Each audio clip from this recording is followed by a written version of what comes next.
Welcome to the Lowcountry Revolutionaries, the podcast that dives deep into the heart of Charleston, South Carolina's vibrant entrepreneurial scene. I'm your host, Bill Bellott, founder of Veritas Exoscience, and each week we're spotlighting the boldest innovators from the Chucktown startup community. These are the visionaries pouring their heart and soul into the businesses that are transferring Charleston into a global hub of creativity and American ingenuity. Get ready for raw, real conversations with the trailblazers shaping our city's future. Let's dive in. I would like to welcome Stephen Golubieski.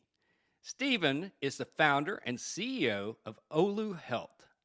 Olu Health is a wellness startup building an AI-powered companion named Re to support people living with autoimmune conditions. Olu Health was inspired by Stephen's wife, Lola Marie, who lives with Hashimoto's disease. After watching her navigate years of unpredictable symptoms and limited support between doctor visits, Stephen set out to build something different. Welcome, Stephen. Let's get into this. Hey, Bill. Hey, thanks. Thanks for having me. I appreciate your time. I did my best on the pronunciation of your name. I gave it a good go there. You nailed it. You did great. So is it called Re, or is there a different pronunciation? Yes, it's called Re. Okay. No, it's Re. That's cool. So Lola Marie, if you take the Re off the Marie, when she was a child, her nickname used to be Reese. And that didn't quite flow as well to me. So I backtracked and I went through several different iterations that I will, because I love my wife so much, not go through the several iterations that she would probably shoot me for. Smart man. But I settled on Re, and Re is the wellness companion that is, she's empathetic. She understands the needs and, the trials and tribulations with people with a flare-based autoimmune disease. It's not just Hashimoto's. You can include lupus, Crohn's, psoriatic arthritis. The list is the list of autoimmune diseases is huge. I mean, autoimmune in this world affects 400 to 800 million people worldwide. If you actually break down that math, that's 1 in 10. So, I mean, it is a very unfortunate and a very vast market of people who no one really understands but them what they're going through. Right. And that's kind of where my whole idea of this wellness companion came from, because I watched my wife go through, 4.5 years of misdiagnosis or unknown diagnosis, or nothing's wrong with you, or it could be this, or it could be that. Until finally, it came out that she had Hashimoto's thyroiditis, and just recently they're just starting to really be able to manage it in a way that, she feels like she has more control over her day-to-day, which, I mean, this is even 6 years now. So, I mean, the time is it's very unfortunate for people, and I can't sit here and say I understand what she's going through. I can only say what I witness, and it's a very... It hurts your soul. Like when you're watching your loved one go through something, you're like, I can't, how do you help these people? How do I help her? I can't, I can console her, but she doesn't want to be consoled. She wants to be empowered. She wants to go out and go for her run. She doesn't want to be sitting down being tired. Like it's a battle of, patience for yourself sometimes, like knowing when to listen, knowing when to speak, knowing when to offer help, knowing when to take a step back. And that's where, Olu plus Re comes in, is they can go to her when they want to go to her. And even if they don't want to go to her, the way technology is today, like in the background, my wife wears an Apple Watch, for example. In the background, she gives permissions to Re. Re's taking in all this Apple Health data, sleep, exercise, heart rate. If Apple Health can read it, Re can ingest that information, and basically what Re is doing is building a personalized model about my wife, or about the user. And then on the opposite end of that, there's the whole journaling aspect of it, or conversational aspect, we'll call it, where like Lola can open up and say, hey, I'm really tired today. I did go for a 2-mile run yesterday, and I did eat a Big Mac, and in real... take all this information, and, she may come back with insights saying, hey, the last time that you did 2 miles and ate fast food, you had a flare 2 days later. So these are things to keep in mind for yourself, how you want to approach what's going on. Right. So the whole goal is to, in some ways, empower them to have a companion that is there to them that they can talk to. We will never give medical advice.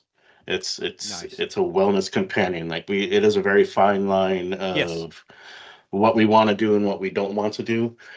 And medical advice is definitely not one of them. We're not here to replace doctors. We're here to kind of augment the time between doctor visits. Right. So they go see the doctor and they come home and they have their conversations with Ree, and they have, all this data being ingested in the background, the models being built.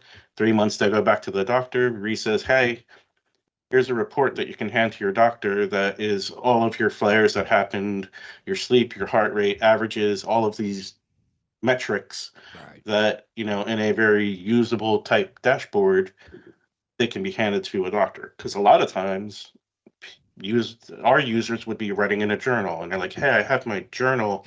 And the doctor's like, hey, nurse, can you take this journal? And that journal's not getting read. Yeah, it's not And going it's a anywhere. very unfortunate thing. Yeah, it's not going anywhere.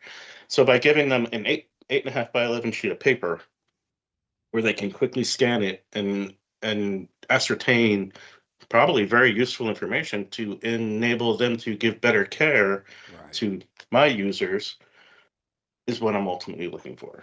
So that's really everything in a nutshell. Wow. That's amazing. I mean, I just think of it, and I'm not saying, but women tend to have, anecdotally more autoimmune disease than men.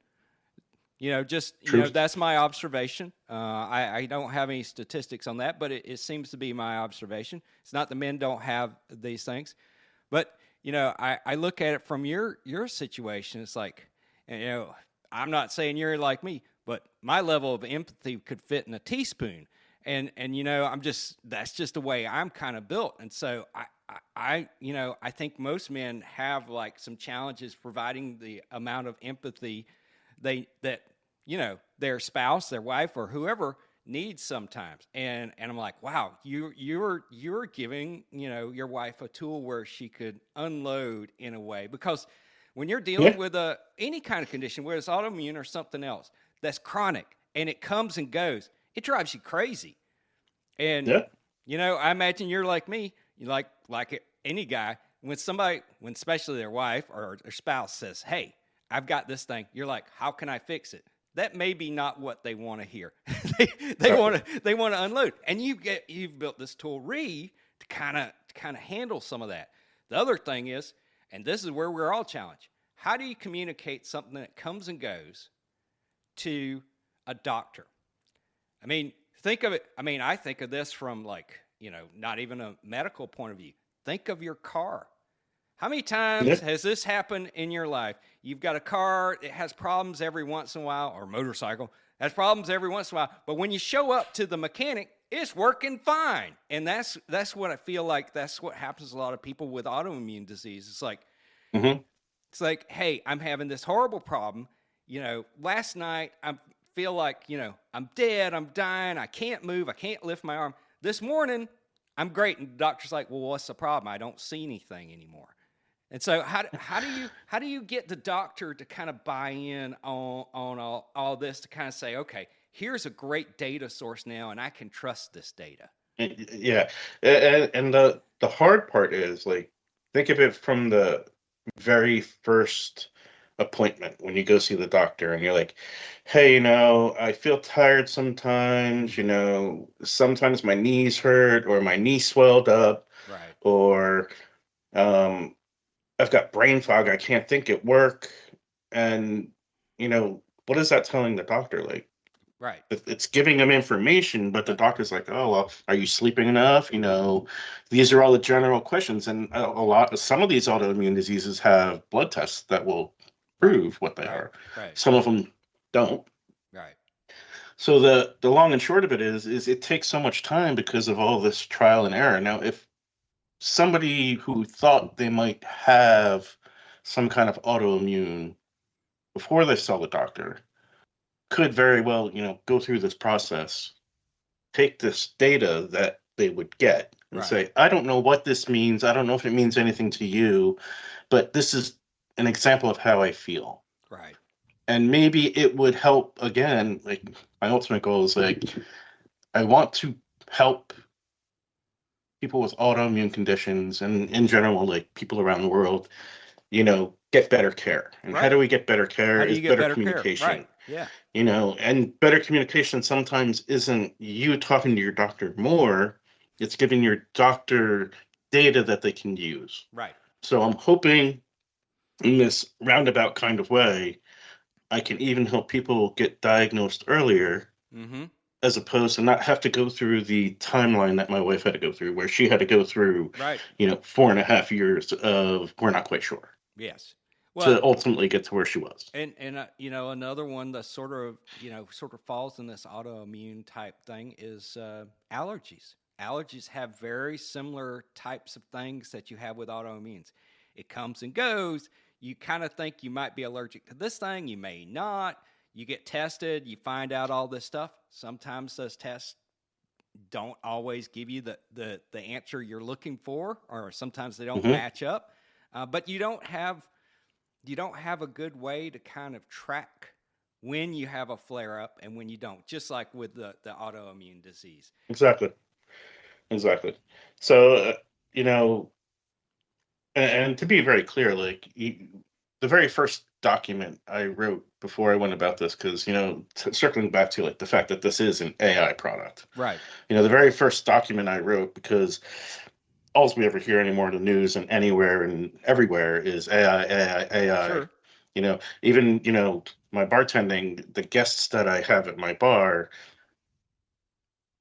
5 out of 25 conversations every day is revolving around artificial intelligence. Yes. So it's there. So the very first document I wrote was an ethics document. Like, how are we as a company going to ethically handle this? Mm-hmm. How are we going to handle users' data?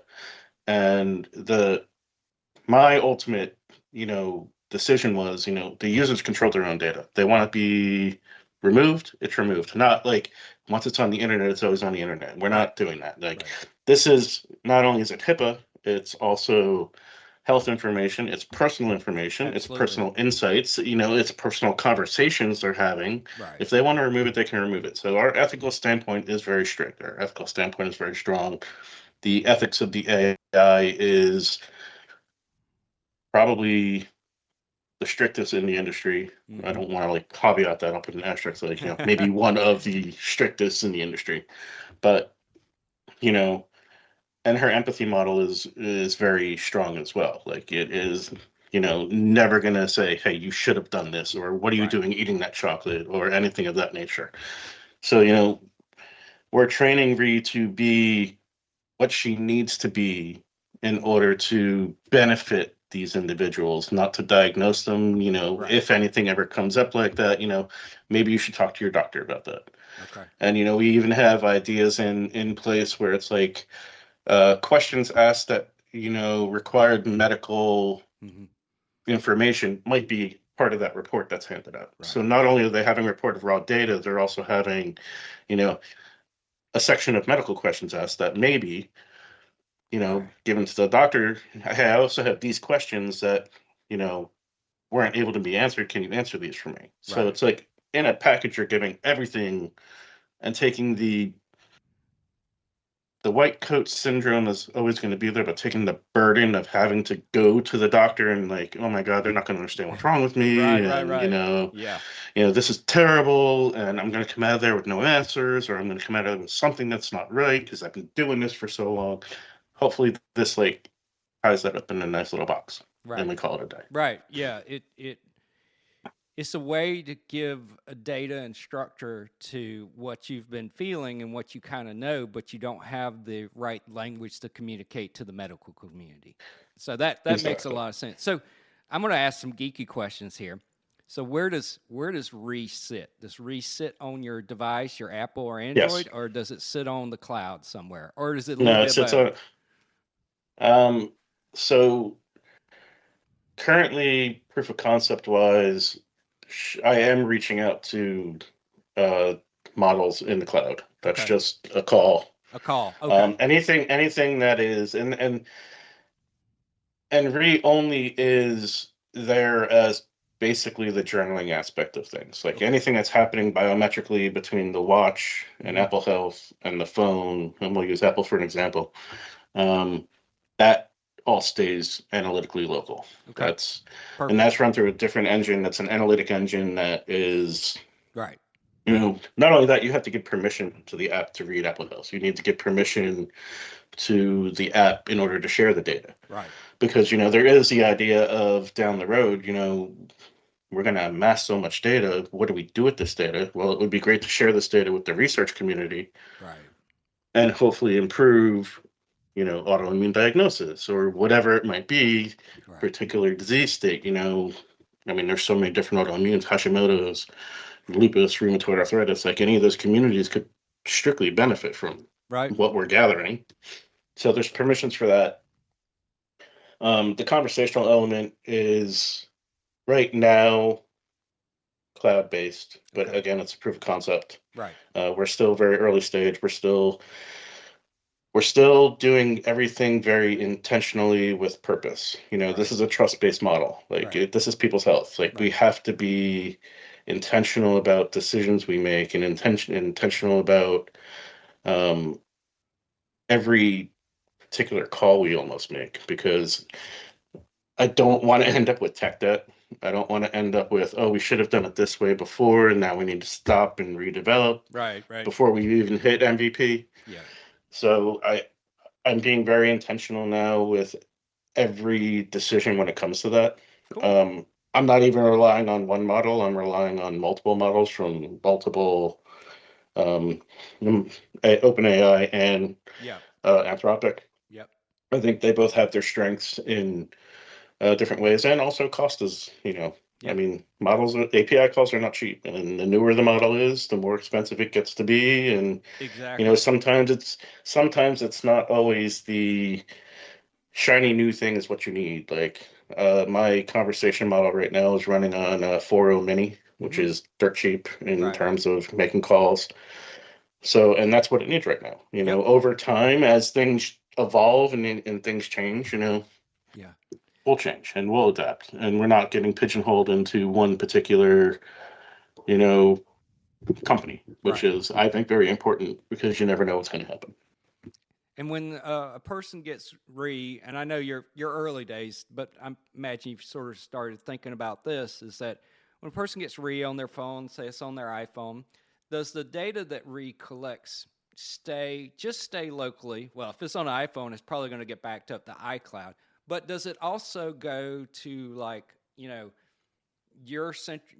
Do you have an idea of having like a central server where it's also there connected in a way? Based on consent.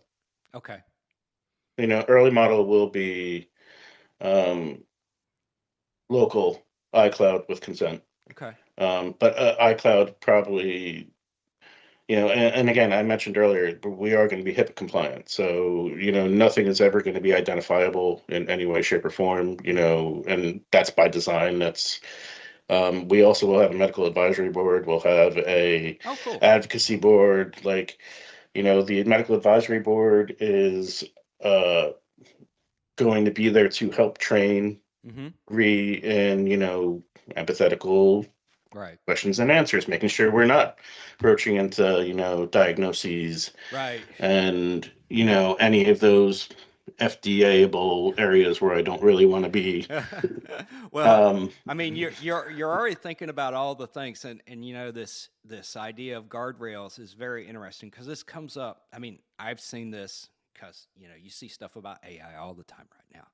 And this is coming up, and one of the big guardrails out there, and since your is talking to a person, and you're there in a sense, they're downloading like, hey, what's going on with me? How am I feeling? Here's what's happening to me. I can imagine, and I can see this situation. And again, this would be something you and your board would need to think about, is like, what if a person starts feeling suicidal? What does Reed do at that point? Where are the guardrails? And it's not just Reed; it's all the AI engines they're all dealing with this big ethical question of like, okay, Hmm. what happens when a person starts going down this dark road?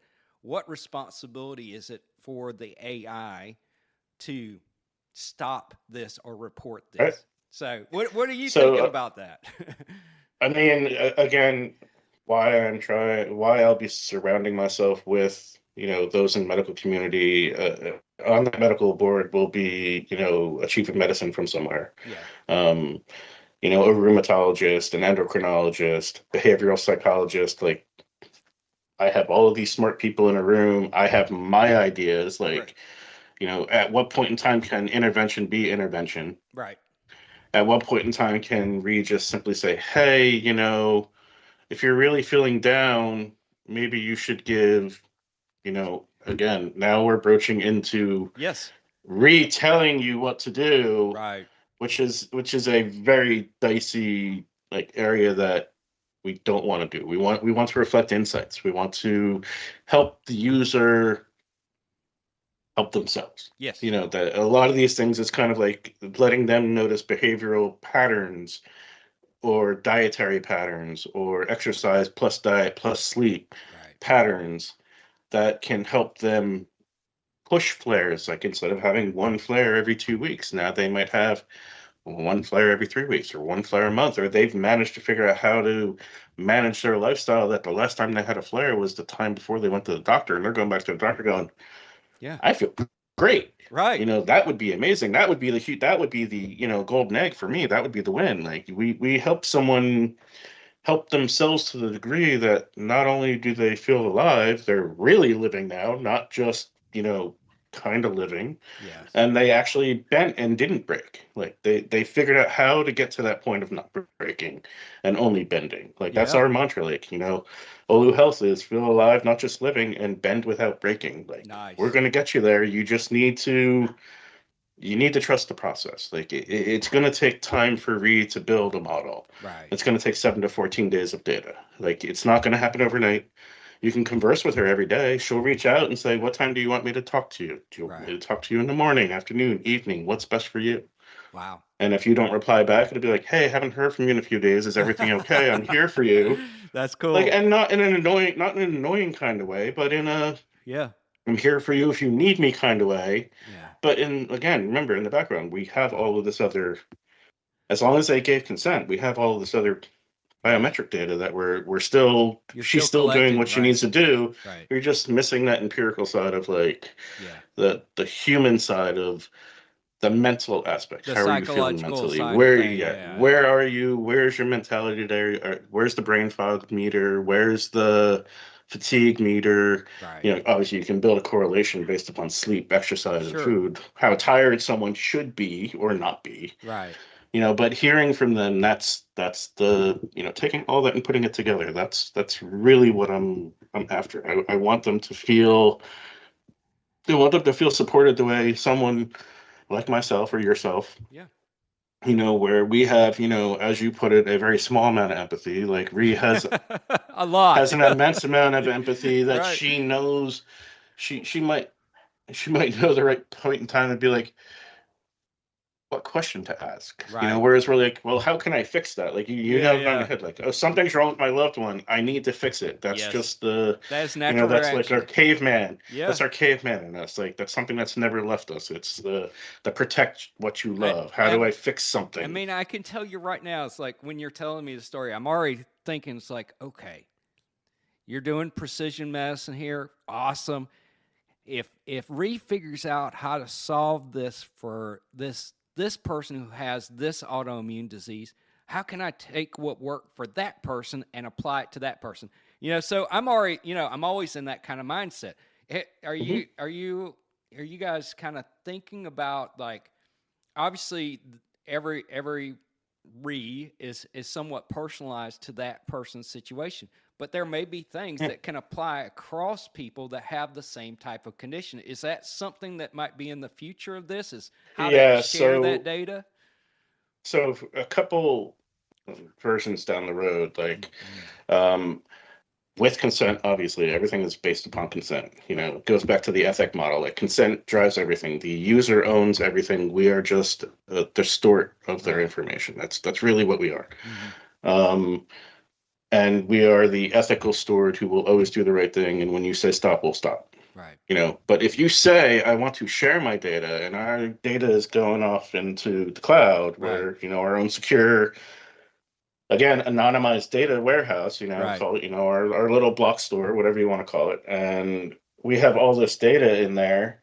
And then maybe we have another agent, Ree has another agent up there that's taking all this anonymized data and drawing correlations between user A, user B, user 1077 and user 220,043 and says, oh, well, look at these correlations here. This might mean something. Right. And then return insights back to the medical advisory board that might want to say, hey, we could take this because we statistically have proof that there's information here, and we can say that this could be beneficial to the user. Let's train the model to now incorporate this into some of their logic. Right.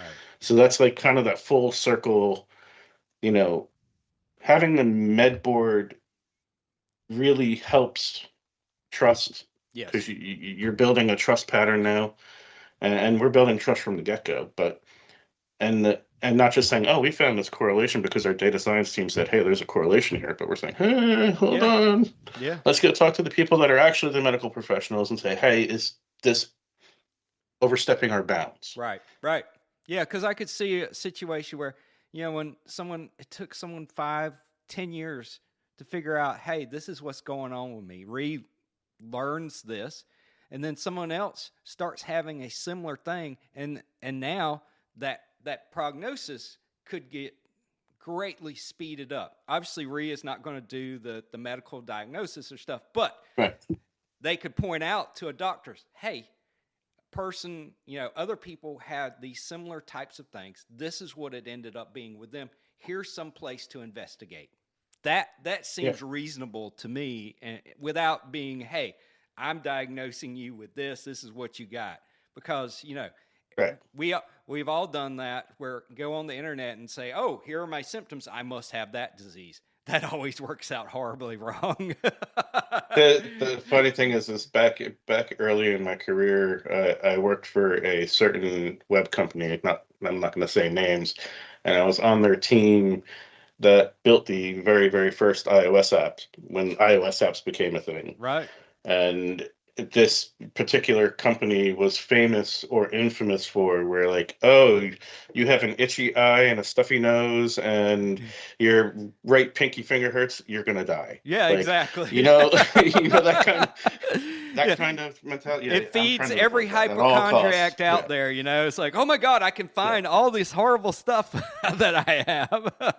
and I was talking future, and like a big question that's been asked of me of like the community itself, and some of the investor community and whatnot is like, is there plans for like a social component within this app? And the short answer is yes. Yeah. The more difficult answer is I don't know how.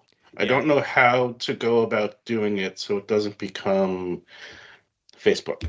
Yeah. Or a Facebook group or a subreddit where it's like either someone's trying to push some new pill on somebody, or, oh, you don't know what you have because I have it worse mentality. Like, how do you do a social chat feature or a social media type section? Yeah. I mean, you could have really strict TOS and like boot people out, but that's not helping you. Like that kind of goes against the whole mantra of things. It's one more thing to manage in my mind. I mean, it just Bill's opinion on this. It's like, I totally feel what you're saying. It's like, I don't need one more social media thing that somebody can put ads for drugs on or have their opinion on and blah, blah, blah. Now, personally, if I was using something like this, my feedback was like, there are plenty of those things out there. There's plenty of communities. There's plenty of associations for most major things. Maybe not in certain, I'm not talking like the super rare type stuff, but for the major ones, there's probably something already out there. Just tell me where to connect. Give me hey, I found out That's that. Yeah, I've got Hashimoto's or something. There's got to be a community out there. Where should I even look? Yeah, that's the initial. I think that's going to be like the toe in the water type Yeah. idea is being a resource where we can point them in a direction for Right. positive dialogue. Right. You know, the positive groups, whether it's like the RA Association or the Hashimoto's Association or, Exactly. Autoimmune Central or whatever, insert an acronym here that, Right. provides that type of community atmosphere to give us the time Yeah. to figure out how can we do this. Because I think it would be beneficial. Like, hey, I just had a conversation with Ree and she gave me these insights and, Exactly. I feel so much better and be able to share that because that's Right. another thing. Like that's a very important thing is to share the small wins. Right. Where you get the small wins Right.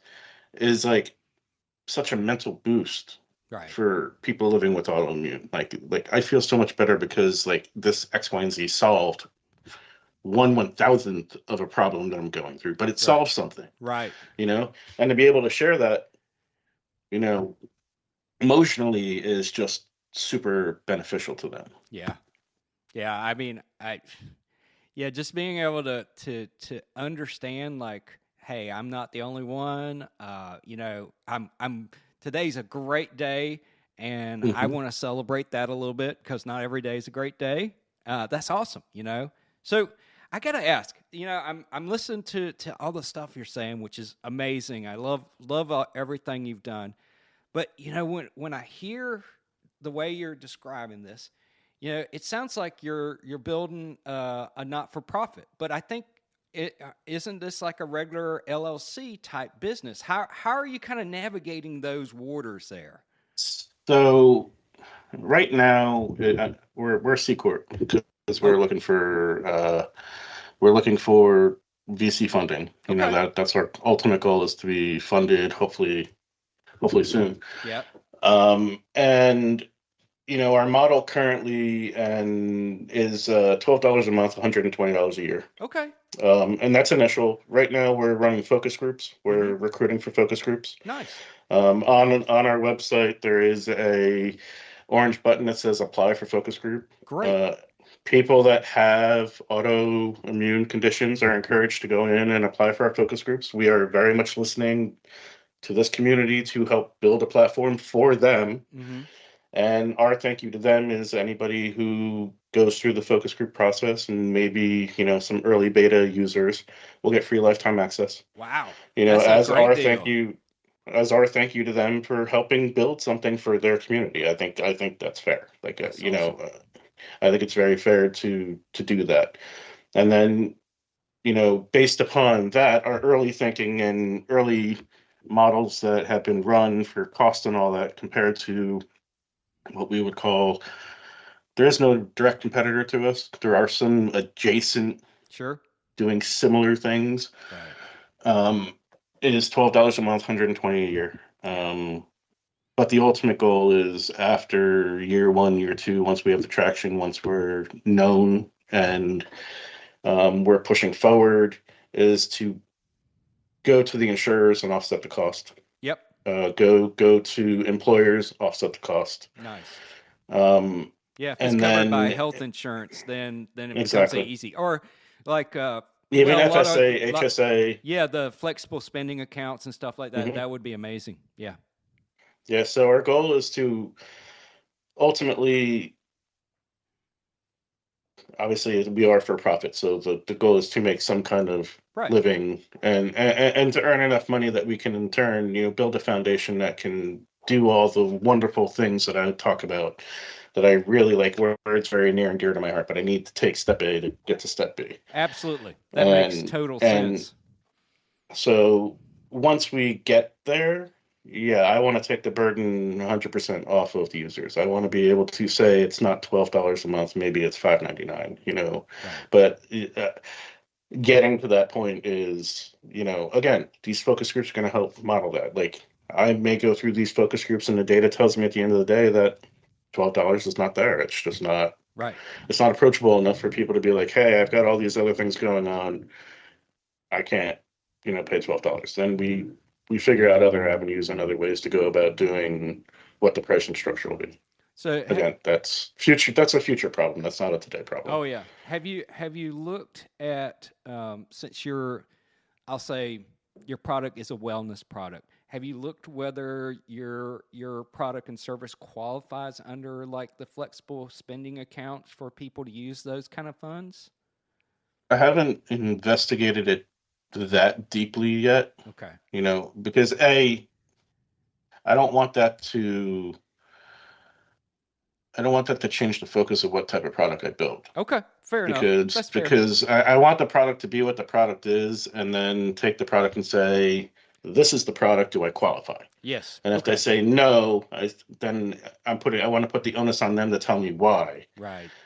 And then if the why doesn't jive with me, then yep. Then I have to either reevaluate, or maybe it gives me leverage to lobby with them. Then maybe they need to change something to make it qualify. Sure.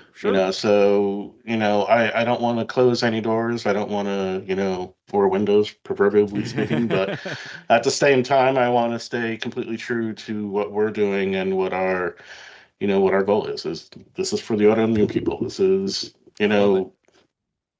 this is for them. This is not for me. This is, my way of my entire life. I've just wanted to make a positive impact and change the world in one tiny way.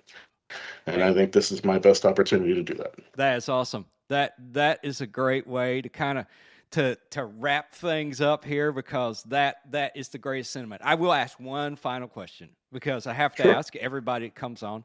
So what you've gone through a lot of stuff. You've obviously worked at other businesses and built things before. What advice do you have for entrepreneurs out there in the Charleston area? Oh boy. Step one, talk to real people. Talk to real people early. Like understand the need. It's very easy to build an idea, kind of like in your own little box or isolated or whatnot, but reaching out to real people and getting their insights and getting their help exponentially sends you to the moon so much faster. Yeah. For Olu, for us, it means speaking to people with autoimmune conditions, hearing their stories, understanding what daily life looks like. It's very heartwarming to hear, and sometimes it hurts to hear. And that hurt drives intention. That hurt drives why I do what I do. Like I need to, again, going back to the caveman instinct, I need to help fix this. I need to do something. Somebody needs to do something, and we're in 2026 now. No one's done it in 2,226 years. I'm going to do it now. It's me now. Somebody has to do it, and it's me. Yeah. And last thing I'll say is, if you listen close enough to all these people, product will basically design itself. Yeah, that's awesome. That is a great sentiment. It's like, it's all about listening. It's about trying to help people, trying to satisfy a need that's out there, but you got to listen. And I love that. And I really appreciate what you're doing. It sounds awesome. It sounds like it's really like filling your soul up with fulfilling what you need to do right now. So I think that's definitely a blessing for you right now. And thank you for what you're doing. I appreciate that. Thank you. Thanks for having me. This was a lot of fun. Anytime. And come back on another time. Sure. Once your